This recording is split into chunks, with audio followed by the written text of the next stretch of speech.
This book is dedicated to my mother, my ex-boyfriend Mike, my husband Heinrich, and my friend Ida. Thank you for being there for me, both in good and bad times. Am everything I am because you loved me.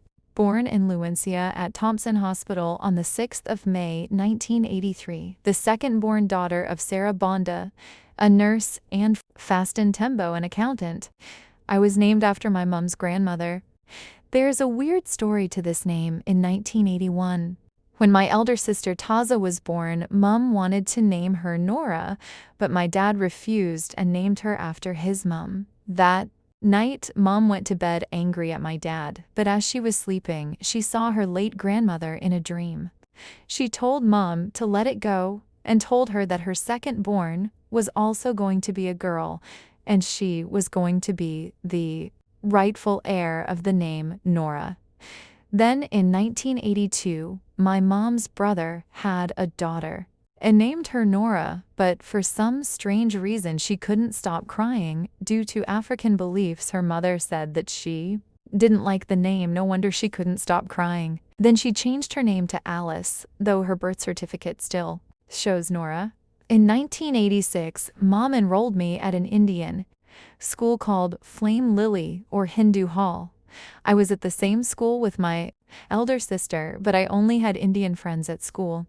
So when we moved to Kitwe in 1987, I refused to go to school on the first day. Instead, I told my elder sister to give me feedback whether there were any whites, Indians, in school or not. That day one, waited for my sister to knock off, but unfortunately she told me that there were no whites or Indians in school. So I told Mom that I wasn't interested in attending that school. I wanted my old school, but it was an hour's drive away. So Mom started putting me on a bus to Luencia every morning. Then my dad's friend used to put me on the bus to Kitwe after school, and Mom would wait for me at the bus stop after work. I was really a piece of hard work. Sometimes I even used to cry when going to school that I wanted a puff or a pigtail like my friend Ruby, an Indian, yet I had very short hair. Then Mom would tie a lot of puffs and ribbons in my hair. I salute my mom for that energy and courage. My dad's childhood friend and his wife asked Mom if I could live with them to lessen the burden of putting me on the bus every morning. So I started staying with Dad's friend and his family, but they used to put me on the bus on Fridays. Then Mom would put me on the bus on Mondays every week until Mom and Dad decided to move back to Luencia. My young sister Annie used to remain home with my Aunt Jennifer, Mom's young sister. In 1988, I quit school because the headmistress used to pinch me for being unable to pronounce words like the properly. Instead, I used to put V where there is T because of the gap between my front teeth, A. Week or so later, Mom enrolled me in a black nursery school. It was very far away from home, but I was a clever kid, so I used to go alone. It was about 45 minutes walk. My aunt used to escort me halfway, but I used to cross 2 busy roads alone. Aunt Jennifer told me to sing a song I learned at school every time I was crossing the road. The song went like this: I want to cross the road X2, look right, look left, and look right again. I want to cross the road. But one day I was absent-minded and forgot I had reached the road. I was in the middle of the road. When I heard cars hooting and a woman screaming, she grabbed me away from the road. I was in shock. The woman was going for work and I was very near her workplace.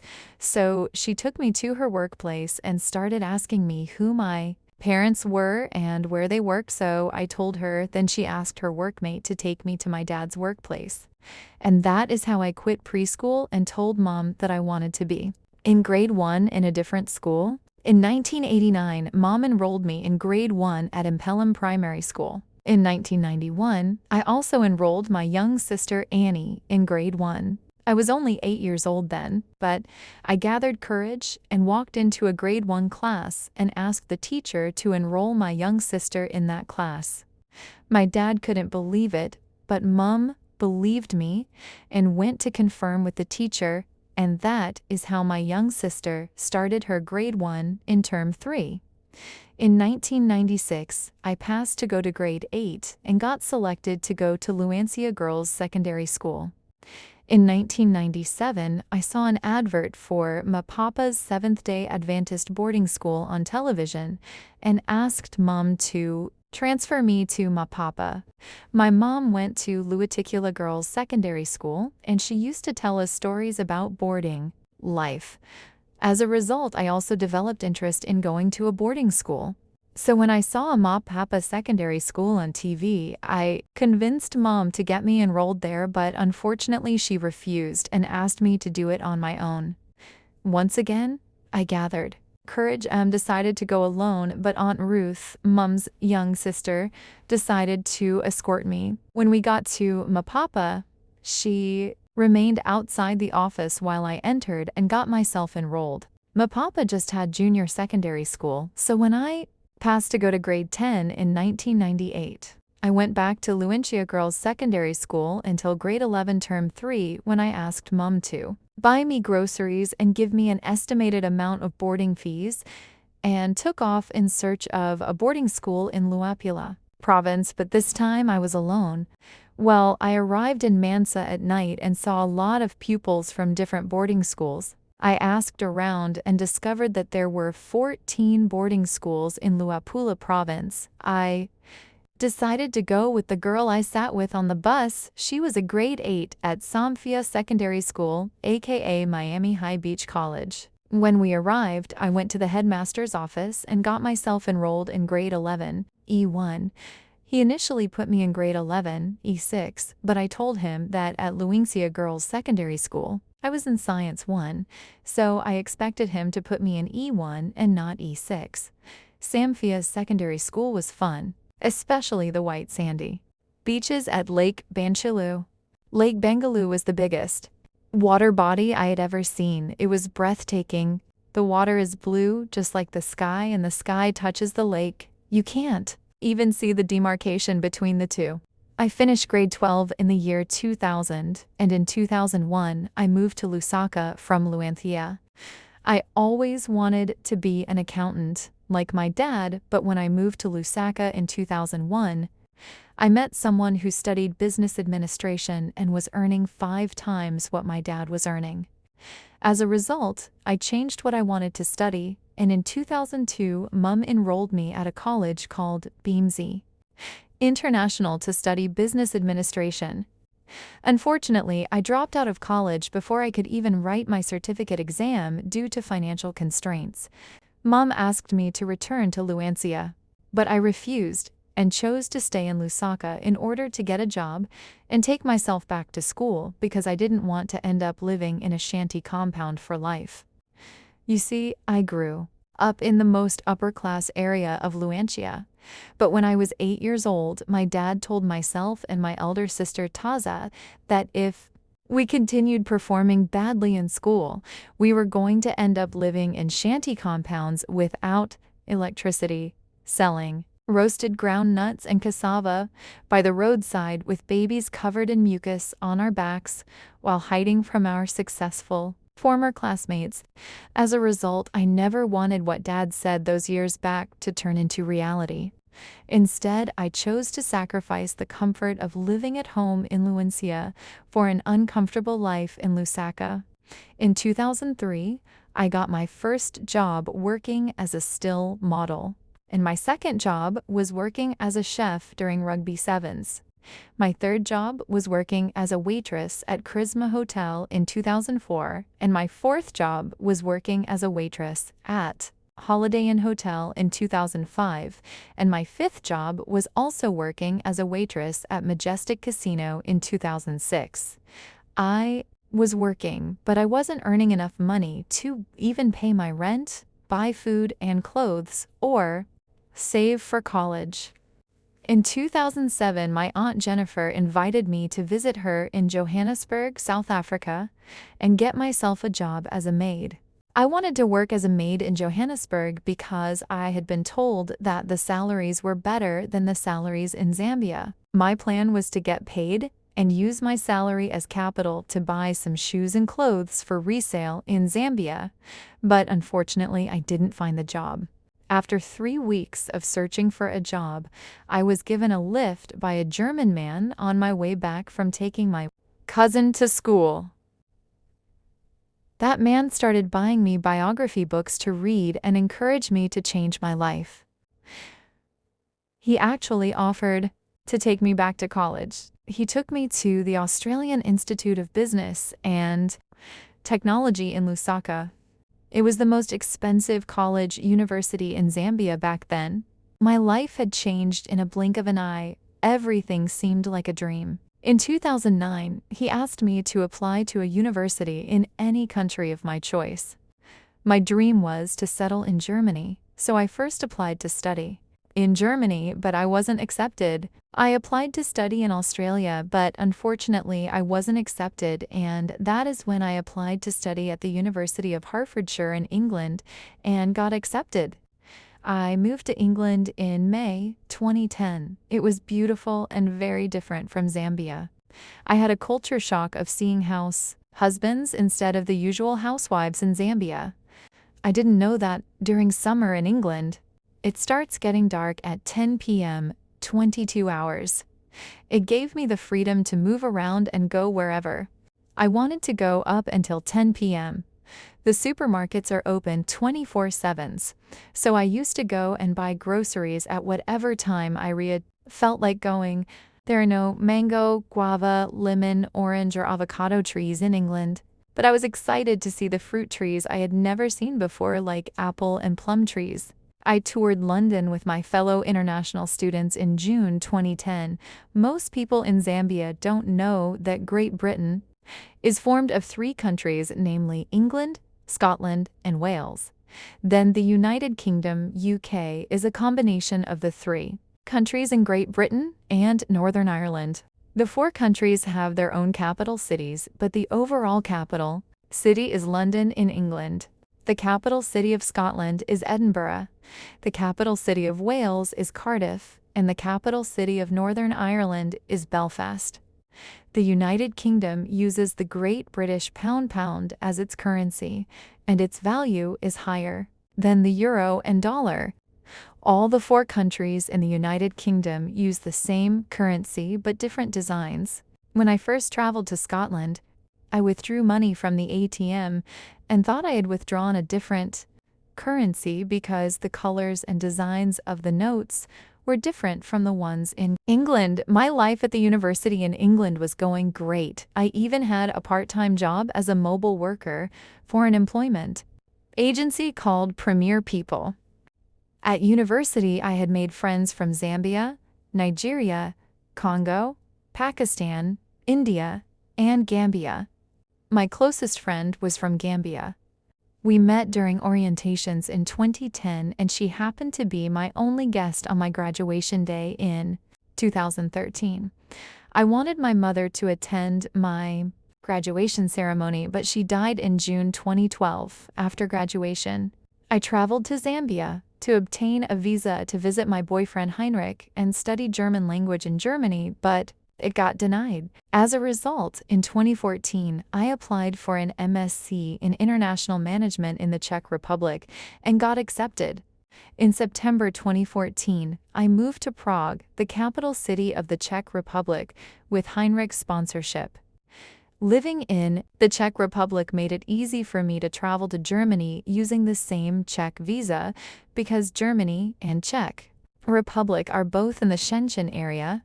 The Schengen area is an area comprising 26 European countries that have officially abolished all passport and all other types of border control at their mutual borders.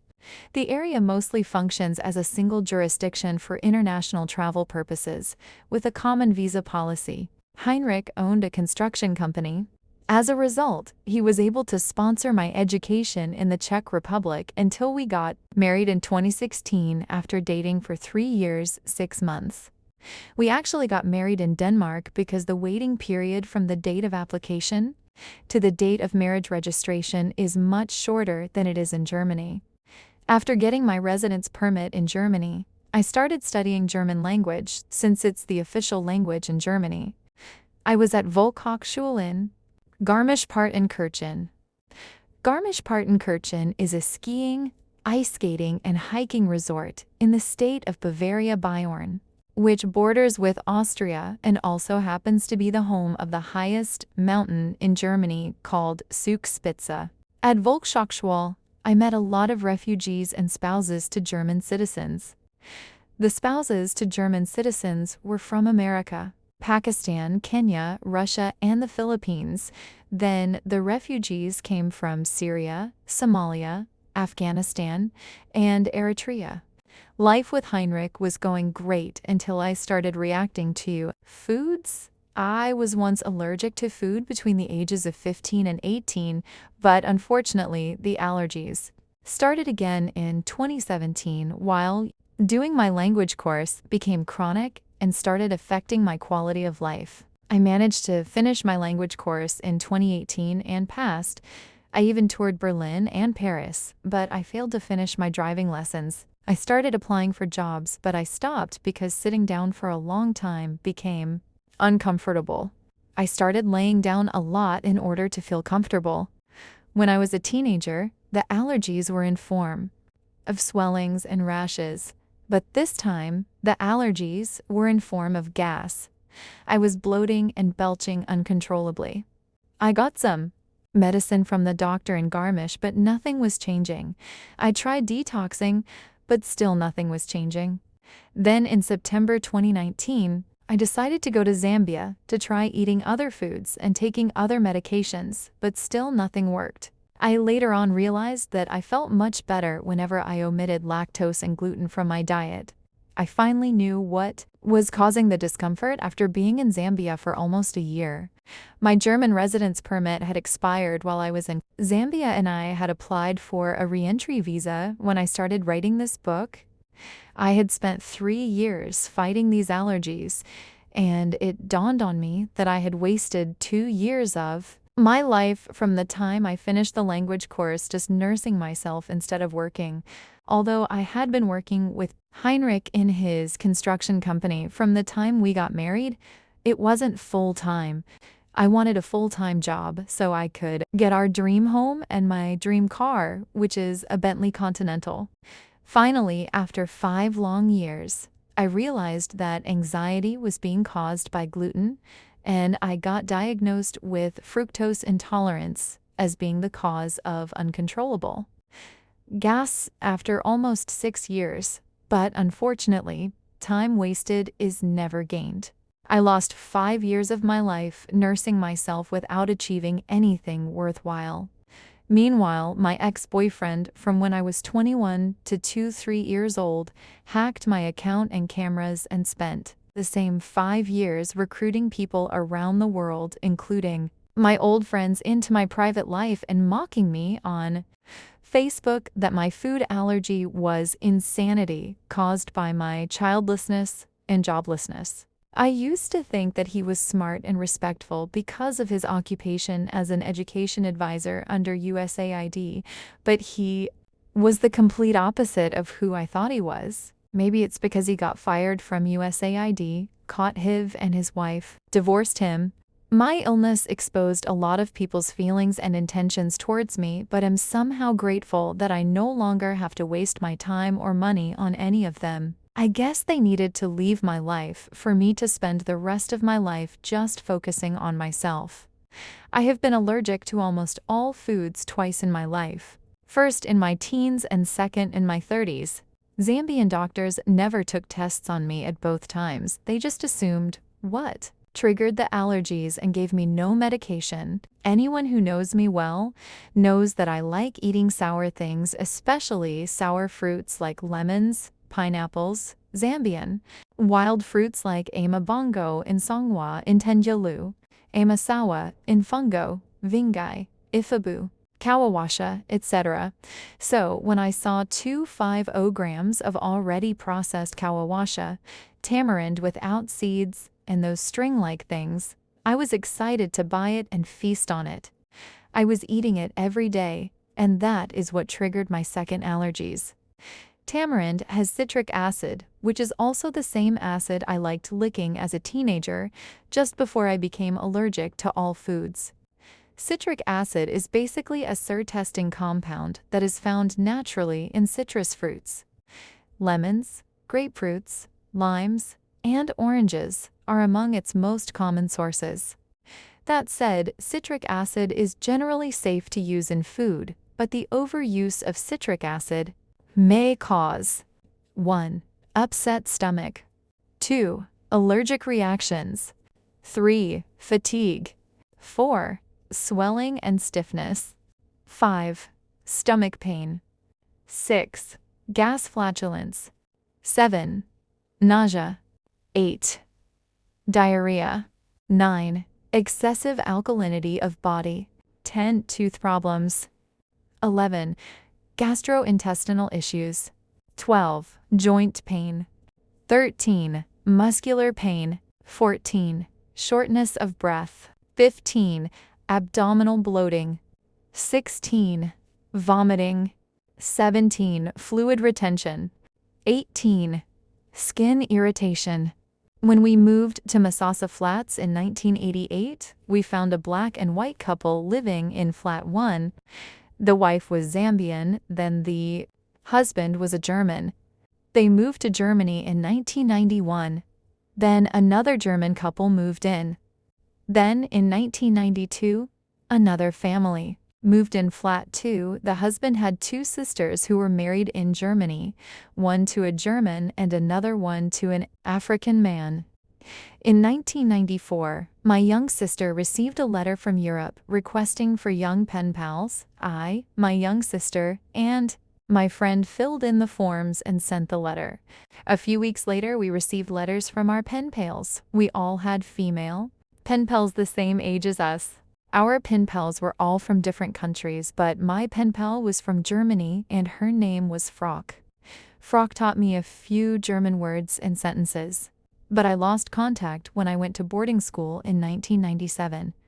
10 years later, while visiting my aunt in South Africa, I met Mike, a German. He rekindled my interest in learning German and settling in Germany.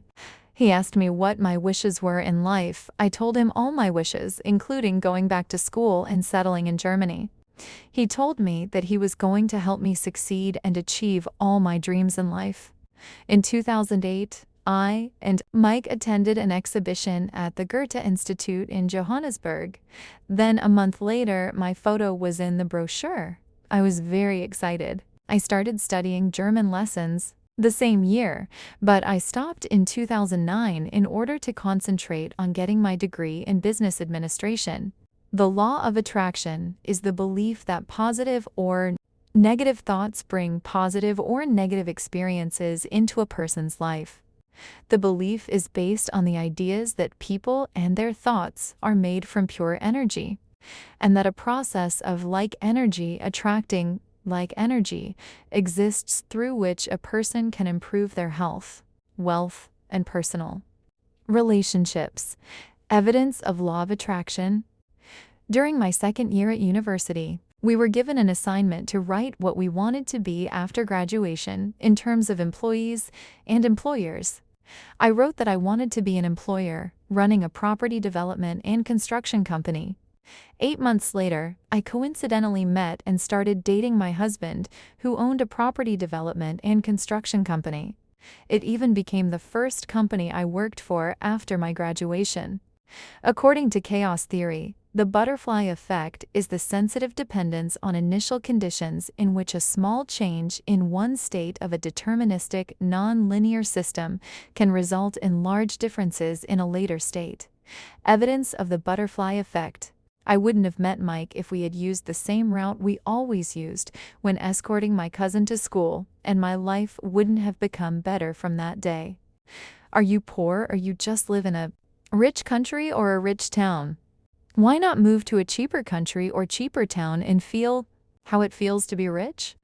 On a serious note, do you know the third world countries like my country, Zambia, are so poor, such that if you get a low-class person in Germany with a low-class income and move him, her to Zambia, that person will automatically become an upper-class person in Zambia because that low-class income is actually an upper-class income in Zambia?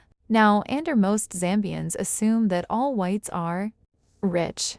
If you don't believe me, visit my country in Zambia and do your own research.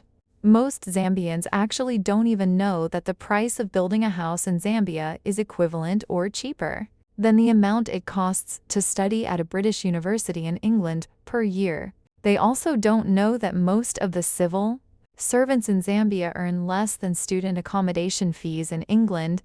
Surprised, right? Yes, I was also shocked when I went to study in England. They also don't know that some teachers and nurses earn less than the €250 child benefits, which the German government pays kids per month. I know this feels like a blow in their faces, but they need to get a reality check and understand just how backwards Zambia is compared to first world countries. Do you know how poor Zambia is? One poor white man from Denmark bought a car for $1,000 for his Zambian wife, and the wife started saying that her husband was a wealthy man. Another British man spent about 5 years building a house for his girlfriend, which costs less than annual university fees in England, and his girlfriend started calling him a wealthy man. There is catastrophic ignorance and poverty in Zambia, such that when I went to study in England and the Czech Republic, the friends who were raised in low-class areas hacked my account just to watch me and search for the person who brought me to Europe. They had no idea that they just needed money and an education to migrate to whichever country they wanted to migrate to. They started talking about how I have pimples, and they don't because they think that clear skin is a visa requirement. They even started listing things such as my nose piercing, my tattoo, the men I once dated that I don't know, how to cook that am ugly, I have a big tummy, that I have no talent, etc. Just a whole lot of irrelevant stuff which has nothing to do with academics and visa requirements. If you are one of the people who think that having smooth skin, being a virgin, wearing decent clothes, not having tattoos, never smoked cigarettes, or taken alcohol will get you a visa to migrate to a first world country, please understand that migrating to first world countries isn't about what you do with your private parts, and it isn't a beauty contest. Furthermore, embassies are not convents for them to care about virginity as if you are applying to be a nun or a priest. They already have a set of visa requirements, which are supposed to be submitted by everyone across the board. European countries give residence permits to those who are going to study, work, and those who are following their spouses. Most Zambians are beggars. 98% of the people you're going to meet in Zambia, be it friends or relatives, will expect money from you as if you owe them or something. Their sense of entitlement is shameful. Actually, that's another reason why my friends in Zambia, who are too poor to migrate, hacked my account to see where I was getting the money from, because they assumed that I was their fellow beggar. Unfortunately for them, my life and education in Europe has been sponsored by my ex-boyfriend and my husband. I've been in Europe for over 13 years, but I have never gone anywhere to beg, and none 30 of my friends whom I met here in Europe have ever begged me for money. I had moved from Luencia, where I was raised, to Lusaka, which is the capital city of Zambia, but I ended up living in middle and low-class areas which were different from the upper-class area where I was raised. I had moved to study in the capital city, but I dropped out just after 1 year due to financial constraints. I had made one friend whilst at college who later invited me to live with her and her father in February 2003. Her parents had just separated, so her dad was starting a new life and buying everything from the scratch. We were sleeping on the floor before the bed was bought.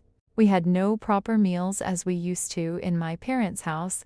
We were using a small 2-plate cooker. There was just a shower and no bathtub like where I was raised. One day, I ate 4 slices of bread and got blasted by my friend saying that I was eating as though I ever saw bread in my parents' house. I was looking down on her, not knowing that she was thinking that my life in her father's house was an upgrade to my parents' house, yet was a downgrade. I grew up eating 4 sensible meals per day, which included more than 4 slices of bread at breakfast. In her father's house, we used to eat toddler meals, which consisted of a small lump of encima, a chicken wing, and very little vegetables. Furthermore, she used to say that dating white men was prostitution. Then, in 2007, when I just started dating my ex-boyfriend who sent me back to college and later the university in England, she said that I needed to start saving money for my coffin from the money he was giving me. Then, in 2016, she sent me a photo where she was with a white man, stating that she had also started dating white men and that she couldn't wait to also migrate to a first world country. After living with my delusional classmate from college for 2 months and 3 weeks, I left in May 2003 and started living with another schoolmate from Luansha Girls Secondary School. She used to live with her elder sister, who was sharing a 2-bedroom house with her friends. The elder sister chased both of us after 3 months. I went to live with my aunt and she went to live with her brothers. She passed on 4 months later, but I continued being friends with her elder sister, and she later called me back to live with her. She kept asking me to leave. After a few months and calling me back to stay with her again until I finally left for good after 2 years in June 2005. She was a primary school dropout and a pathological liar who used to lie about herself and her friends in order to make herself appear richer and smarter than her friends, including me. When I lived with her, she couldn't even afford 3 meals per day or brand new clothes, yet she has been telling people that I was following her money and food. I had left her house for over 18 years and stopped being friends with her for over 15 years, and this delusional woman had hacked my account together with an ex-boyfriend of mine, whom I dated when I lived with her, and they were busy contacting people on my social media accounts and phone contacts claiming that she knew me very well and that I was her best friend.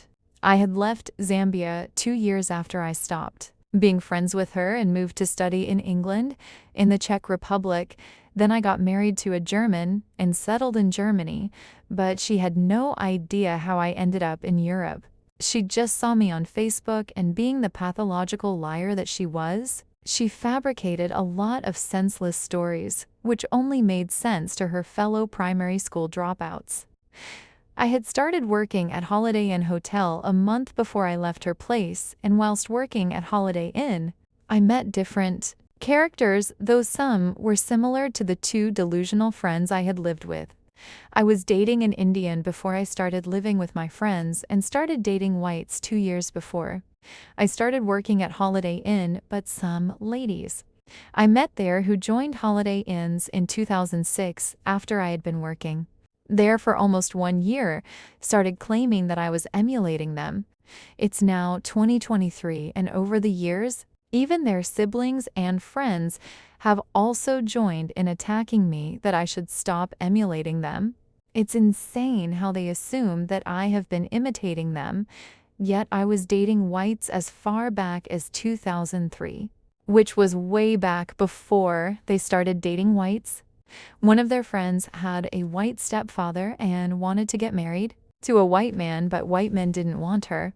Can you imagine that she started telling me that I needed to stop dating white men because there was no white man in my family, that she was the one who was supposed to be dating white men because her stepfather was white? Which normal person would say that if not an imbecile? Some of these ladies look normal until you start interacting with them. That's when you realize that they are insane. Fast forward to 2013, I had just finished my final exams in England, and I was excited to be going to Germany to spend summer with my boyfriend. I had visited him 4 times in 2012, and now I was going to Lusaka to get a visa because I had failed to get it from London. I had also introduced my childhood friend to my ex-fiancé in Scotland because he was bothering me, and she also had interest in white men. I knew that she was dull, but I didn't know that her dullness was like that of an imbecile, the kind which has zero analytical thinking skills. She was living in a shanty compound and using a communal pit latrine, but she assumed that I was admiring her life. She was struggling to pay K50A rent, which was about 10% of my student accommodation fees in England, and also less than my visa application fee. The biggest amount of money I ever saw her with was K100. She had never had a job or a bank account in her whole life, and she was 33 years old. She had done tailoring, so I advised her to open a shop and start sewing trendy clothes for sale, but she answered that she didn't want to be famous. I don't know where she got the illusion that people who do business do it because they want to be famous. I still ask myself why she wasn't put in a school for kids with special needs, because no normal person who has a normal thinking capacity thinks that way she does. Even a toddler thinks better than her. Whilst in Lusaka, another friend from primary school who is married to a Danish man invited me for a sleepover at her house. She was driving a finished Vitz, and her husband was driving a small RVR or CVR. Their house was undergoing renovations, and only the living room looked presentable. I slept in the guest room, which had worn-out beddings, and the tap in the bathtub in the main bathroom had a dish, and the water was dripping. The kitchen cabinets were also falling off. Their dogs were skeletal-looking. Her husband was the first white man she had ever dated, and also the richest man she had ever been with. So, she assumed that he was financially above my husband, by then boyfriend, and also above all the other white men I had dated. Yet he was below all of them, and I was looking down on her. Well, I didn't know what she was assuming until she attacked me on Facebook over a year later, when I posted about how high the university fees had gone at my former university in England and the depreciation of the Zambian kwacha against the British pound.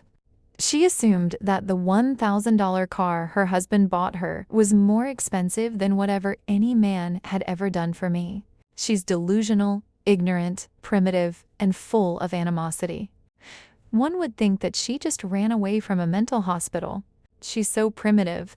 She thinks that she's an important person in society and that she can command me to return to Zambia just because she's married to a white man. She actually thinks that being married to a white man is a substitute for education and that she's above the law. She has no idea that the education in my head can reset her brain back to factory settings. She's also one of my old delusional friends who have hacked me. They have been searching for the person who brought me to Europe through my social media accounts and phone contacts so that they can tarnish my image to him or her and get me deported back to Zambia, not knowing that I brought myself to Europe using money from my ex-German boyfriend and my husband. I never knew that people could be this jealous of another person. I have been getting attacked by my old friends since I moved to Europe in 2010. I used to think that they were happy with their lives and that they were normal people, but now I know that they are just a bunch of miserable, envious, and delusional people who are full of malice and animosity. I'm honestly ashamed to be Zambian, as there is only animosity and no humanity in Zambians. I went interracial at 19 years old and am currently 40 years old, so I know a lot about interracial relationships. Even though I was dating white men, I never wanted to date men who were below an accountant because my dad was an accountant and I was using him as a benchmark. Some of my friends also started dating and getting married to white men after I had gone interracial, but they didn't seem to have any standards. They were just dating and marrying any white men they met. Problems started when one of my friends who got married to a Danish man realized that my education was too expensive for her poor husband. I didn't tell her what my husband or my ex-boyfriend did for a living because I had already seen how poor her husband was and I didn't want to intimidate her. One day, one posted about University of Hertfordshire fees and the depreciation of the kwacha against the British pound. Then she started attacking me on my post and telling me to stop posting about money in university. I guess that is when it sank in her head that she was financially below me and not above me. She, shamelessly, together with my other friends, even went as far as hacking my phone and tarnishing my image to the people on my Facebook friends list, the YouTube channels I had subscribed to, the Facebook pages I liked, my WhatsApp, contacts, LinkedIn, any link I shared on Facebook, etc., in the hopes of getting to whoever was financing me and stopping him or her from financing me, not knowing that it was just my ex-boyfriend and currently it's just my husband. Ladies, if you can't date him as a black man, then don't date him as a white man. If you can't date a black taxi driver, then don't date a white taxi driver because the occupation and class is the same. It's only the color of the skin that is different. In Zambia, anyone can teach you how to drive, but not in Germany. In Germany, you have to enroll at a driving school and you can only start driving when you pass both theory and physical tests. I have a Zambian driver's license, which I obtained in 2007, but I can't use it in Germany because a Zambian driver's license is only valid within the first 6 months of living in Germany and becomes invalid after that. As a result, you have to enroll at a driving school and start afresh from theory to physical tests. In addition to that, the steering wheel is on the left side of the vehicles, and they drive on the right side of the road, unlike Zambia, where we drive on the left side and the steering wheel is on the right side of the vehicles. Besides that, Germany revokes driver licenses after 8 traffic offenses, and Zambia doesn't.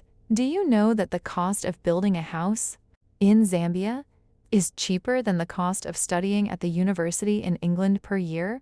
Most Zambians think that when they have a house, then they have become rich if they can pay school fees or buy food, clothes, fuel, medicine, etc. using a title deed.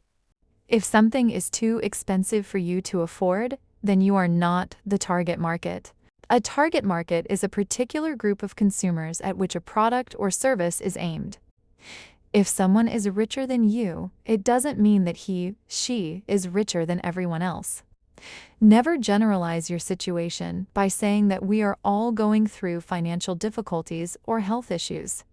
Say I, not we, because it's not everyone who's going through what you are going through. Never say that we are all the same. Just because someone mingles with you doesn't mean that you are the same. We all have different opinions, views, likes, dislikes, abilities, etc. When you break up or stop being friends with someone, it doesn't mean that his or her life will stop moving forward. It just means that your chapter in his or her life is over. We are all just extras in other people's stories. In 2003, I dated a white man from the Netherlands who also studied business administration, and he was working as the country manager for one of the non-governmental organizations in Zambia. I met him a few months after I dropped out of college. He told me that he had worked in Kenya, Botswana, and Malawi, and that he was going to work in another country after Zambia. So, as someone who easily gets fed up of living in the same place, I found it as a good idea to live and work in different European countries, just as he was doing in Africa. Besides that, he was even earning more money than the average Zambians. I observed other expatriates from America, Belgium, and the United Kingdom. They were also earning more money than average Zambians, and they had their kids at Baobab and the American school, which were both too expensive for average Zambians. As a result, I was determined to take myself back to college and migrate to work in Europe, but I had no idea that English is just regarded as an official language in the United Kingdom and not in all European countries. I was also curious to learn why Zambia was importing expatriate workers and why they were earning way more than average Zambians. After studying and living in Europe for the past 13 years, I can say that the reason why Zambia imports expatriates is that their standard of education is way higher than Zambia's standard of education, and the reason why they earn more than average Zambians is that they earn dual incomes, which are set by both Zambia and their home countries. I guess they pay them dual incomes in order to compensate for the hardship of living in third world countries, the same way Zambia pays its local workers for rural hardship. Furthermore, European countries are way more developed, advanced, and richer than Zambia.